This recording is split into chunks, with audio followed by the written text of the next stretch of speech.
आज स्वर्गीय अब्दुल रहमान अंसारी जी के पुण्यतिथि पर कार्यक्रम में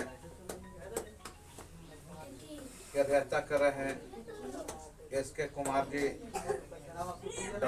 भारतीय मोमिन फ्रंट के राष्ट्रीय अध्यक्ष, डॉक्टर महबूब आलम अंसारी जी, डॉक्टर विनय बाबू, डॉक्टर अखिलेश सिंह जी एवं इस गांव के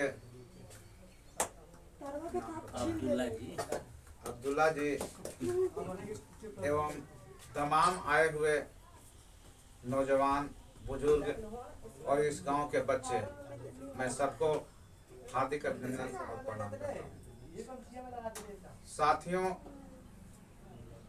आज हम लोग इस कार्यक्रम में उपस्थित हुए हैं। मुख्य रूप से मैं किसान और मजदूर की बात करता हूं। किसान मजदूर का नेता हूं। डॉक्टर साहब से अच्छी प्रेम है। जहां भी कार्यक्रम रहता है वहाँ डॉक्टर साहब भी बुलाते हैं और हमको भी आने जाने में मन लगता है। इनकी भी एक अच्छी सोच और विचार है कि समाज में एक अच्छा पार्टी का निर्माण हो और अच्छे समाज के निर्माण हो, अच्छे देश का निर्माण हो। इनकी मन में एक सोच है जिसके तहत इन्होंने एक संगठन बनाया, पार्टी बनाया और इनको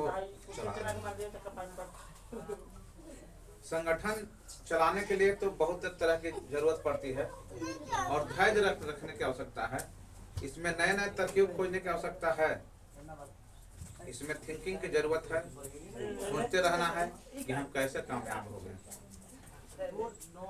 उसके लिए मेहनत करने की जरूरत है और जितने भी सदस्य हैं सबको इसमें सहभागिता की आवश्यकता है। पार्टी और संगठन किसी व्यक्ति का नहीं होता है, यह पूरे उसके सदस्यों का होता है। तो सभी लोग इसमें इस बात को फैलाएं, एक व्यक्ति दूसरे व्यक्ति से तीसरे व्यक्ति को भारतीय मोमिन फ्रंट के बारे में बताएं, इसका जो सिद्धांत है उसके बारे में बताएं और इसको आगे बढ़ाने के लिए प्रेरित करें। अपने गांव में भी मीटिंग रखें। अगर हम समझते हैं कि एक विधानसभा मजबूत होगा, दो विधानसभा मजबूत होगा, किस तरह से पूरे विधानसभा में हम लोग कामयाब होंगे, तो अपने अपने क्षेत्र में कम से कम प्रयास कीजिए। और खास करके जिनको चुनाव लड़ना है उनको तो खास करके दिन रात मेहनत करना होगा, नहीं तो उनका पैसा वास्तविक में बेकार जाता रहेगा, तो सफल नहीं करेंगे। आज बहुत चुनौती का सामना करना है। एक आईएएस बनने से ज्यादा कड़ा काम एक नेता बनना है। आज एक पढ़ करके मेहनत करके दिन रात आईएएस बन सकता है, कंपटीशन में उसको हरा सकता है दूसरे विद्यार्थी को, लेकिन एक लीडर बनना, एक विधायक बनना, एक एमपी बनना, उससे भी ज्यादा कड़ा काम है। यहाँ पर आपको धनवान का दौर चल रहा है, उससे आपको मुकाबला करना है। आपका जातिवाद का दौर चल रहा है, बहुत तरह की बात इसमें चल रहा है।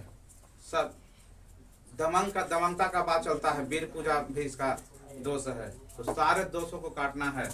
इसलिए आप सोच लीजिए कितना आपको मजबूती से खड़ा होना होगा और कितना कठिन डगर है और कितना मजबूती के साथ आपको चलना होगा, तब जाकर के आप सफल कीजिएगा।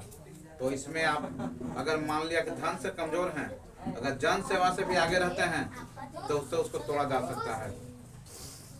आप समाज में काम कीजिए, लोगों को जोड़िए। आपको ये मन में यह चेष्टा होनी चाहिए कि हमको यहाँ के विधायक बनना है। तो आप उस क्षेत्र में जितना अधिक से अधिक हो सके आप समय दीजिए। लोगों को ब्लॉक तक ले जा करके, जिला तक ले जा करके, जो भी आवश्यकता है, जो भी उनकी जो होने लायक काम है, जैसे दाखिल खारिज का ही मामला है, ऑनलाइन का ही मामला है, या अन्य तरह की किसी तरह का सरकारी मामला है, यानी जो आपसे बन सकता है वह पूरा करने का प्रयास कीजिए। यह दिशा में हम भी आपको साथ देने के लिए तैयार होंगे। हम लोग भी पर्चा छपवाए हैं। इसमें जो भी इस तरह का जो सरकारी स्तर का जो काम है वह काम में हम मदद करने के लिए तैयार हैं। तो उसी स्थिति में आप हमारे पास भी फोन कर सकते हैं। मान लिया कि आपसे काम नहीं हो रहा है तो हम लोग भी कलेक्टर से बात करके, वहाँ के वीडियो से बात करके मामला को सोल्व करने का प्रयास करेंगे। नहीं होगा तो वहाँ धरना प्रदर्शन करा करके मामला को सोल्व करने का प्रयास किया जाएगा। तो इस तरह से मेहनत करने की जरूरत है और तेजी से दौड़ने की आवश्यकता है, तब जाकर के हम लोग। और दूसरी बात कि यहाँ संगठन में धन की भी आवश्यकता है, बिना धन के कुछ नहीं हो सकता है। तो उसके लिए लोगों से, जनता से जो सहयोग दिया जाए, उसके लिए जो आपको अध्यक्ष, कोषाध्यक्ष जो बनाए हुए होंगे उनके साथ मीटिंग कर करके चलिए। हम समझते हैं कोई व्यक्ति अगर आगे भी बढ़ करके कोई काम करे तो कोई दिक्कत की बात नहीं है। हम समझते हैं कि महबूब आलम का इतना घटिया सोच नहीं है कि वो हमारे कहेंगे कि नहीं आप हमसे आगे काहे हो गए। खुला दिल के आदमी बुझाते हैं। अगर कोई व्यक्ति इस तरह से है कि राष्ट्रीय अध्यक्ष के पद पर नहीं है, लेकिन शांति रहिए, सुनिए बात को। राष्ट्रीय अध्यक्ष के पद पर नहीं है, लेकिन वह चाहते हैं कि नहीं, इसमें होता है, जुनून होता है, कुछ में अलग जुनून होता है। अगर उस तरह के व्यक्ति हैं तो अपने क्षेत्र में काम करें, हम लोग उसका समर्थन करेंगे। हमारा पूरा विश्वास है कि हमारे राष्ट्रीय अध्यक्ष भी इसका समर्थन करेंगे।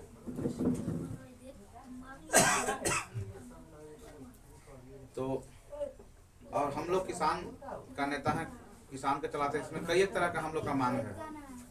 आज किसानों और मजदूरों के साथ सरकार शोषण कर रही है। आज भारत में 65 से 70% किसान हैं।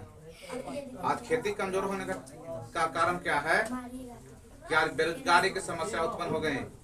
जो सबसे अधिक रोजगार मिलने वाली जगह है कृषि, इसको आज कमजोर किया जा रहा है, जिसके कारण बेरोजगारी की समस्या उत्पन्न हो रही है। तो हमारी सरकार से मांग है कि कृषि को मजबूत किया जाए।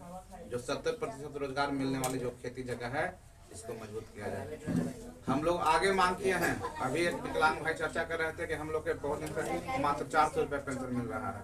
ये वास्तविक बात है कि यह पेंशन बहुत कम है। हम लोगों ने मांग रखा है कि कम से कम 10,000 रुपये प्रति माह पेंशन लागू किया जाए।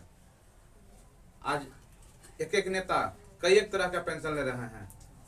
आज विधानसभा का अलग पेंशन, लोकसभा का अलग पेंशन, यानी कि सीधा समझ लीजिए कि जो सरकारी संपत्ति है वह उसको अपने जेब में डालने की प्रक्रिया ले आए हैं। तो इस विषय में प्रत्येक नागरिक को जागना होगा और इस बात को भी यह गांव भंजाना होगा कि आपके साथ शोषण और दमन हो रहा है। एक एक व्यक्ति के लिए 5-5 लाख रुपए तक पेंशन का प्रावधान है और एक व्यक्ति के लिए 400 रुपए का पेंशन। तो इस तरह की व्यवस्था को दूर करने के लिए आपको खड़ा होना होगा, गाँव कस्बे से जागना होगा। हम लोग का मांग है कि निःशुल्क बिजली की व्यवस्था किया जाए। आज 8 राज्यों में निःशुल्क बिजली की व्यवस्था है खेती बाड़ी करने के लिए, लेकिन बिहार में निःशुल्क बिजली की व्यवस्था नहीं है। यहाँ तो आप देख रहे हैं कि जो पटवन कर रहे हैं किसान, उनके साथ भी छापा मारा जा रहा है और उनके भी मोटी जुर्माना लगाई जा रही है। तो इस तरह का जो शोषण और दमन हो रहा है यह बंद होना चाहिए। कुछ राज्यों में तो बॉल बत्ती के लिए भी निःशुल्क बिजली है, लेकिन बिहार सरकार सुन नहीं रही है। तो हम खास बिहार सरकार से मांग करते हैं कि निःशुल्क बिजली की व्यवस्था किया जाए। आज किसानों मजदूरों का जो भी कर्ज है या माफ किया जाए। आज साथियों बड़े पूंजीपति का कर्ज माफ किया जा रहा है। RBI का रिपोर्ट बताता है कि अब 10 सालों की अवधि में 25 लाख करोड़ रुपए बड़े कारोबारियों का कर्ज माफ किया गया है। लेकिन आज छोटे जो 10,000, 20,000, 50,000 लाख रुपए का जो कर्ज है, इसको माफ नहीं किया जा रहा है। सोचिए किस तरह का शोषण हो रहा है कि किसको कर्ज माफ करने की जरूरत है, कौन गरीब है और किसको सहारा दिया जा रहा है। तो वहाँ सीधा समझ लीजिए कि आपको जो पैसा है उसकी दलाली की जा रही है। वह कर्ज के रूप में पैसा माफ किया जाता है और उस पैसा में से टैक्स के रूप में जो माफ करने वाली सरकार है वह पैसा उसमें से दलाली के रूप में लेती है। तो इस तरह में देश में आज धंधा चल रहा है। इस बात को भी भगाने की जरूरत है और गाँव कस्बे से खड़ा होने की जरूरत है और विरोध करने की आवश्यकता है कि जब तक इन बातों का अंत नहीं होगा तब तक शोषण मुक्त भारत का सपना संभव नहीं होगा। इन तमाम बातों के साथ जितने भी यहाँ लोग उपस्थित हैं, मैं सभी को प्रणाम करते हुए अपनी वाणी को विराम देता हूँ। और साथ ही यह मेरा भी मांग है कि स्वर्गीय अब्दुल रहमान अंसारी जी को